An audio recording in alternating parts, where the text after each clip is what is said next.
外泄五角大楼文件显示，美军方指责英国因为喀布尔国际机场外自杀袭击负上间接责任。美军方指英国在事前要求机场主要入口之一的阿比门继续开放，以便撤走更多英国人员。英国外相兰陶文周二反驳，英国当时并没有要求继续开放阿比门。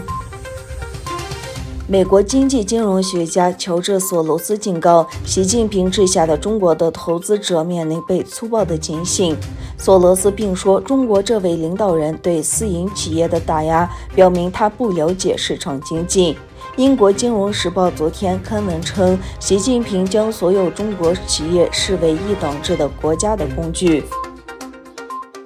8月30日开始，巴黎成为市区内行车时速限制为最高30公里的城市。市政府希望此举能够减少交通事故的数量，降低空气和噪音污染，让市民更好地共享公共空间。只有环城高速限制在70公里每小时，与高速平行的环城领英大道和一些主要交通干道不受影响，违规者将被处以135欧元的罚款。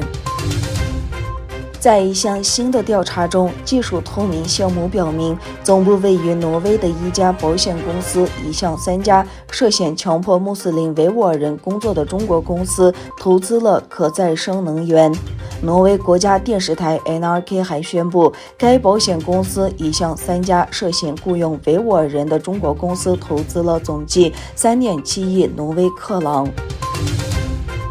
德国总理默克尔表示，喀布尔的哈米德·卡尔扎伊国际机场对阿富汗也至关重要。默克尔强调，喀布尔机场何时恢复运营很重要，目前正在与卡塔尔和土耳其就此问题进行谈判。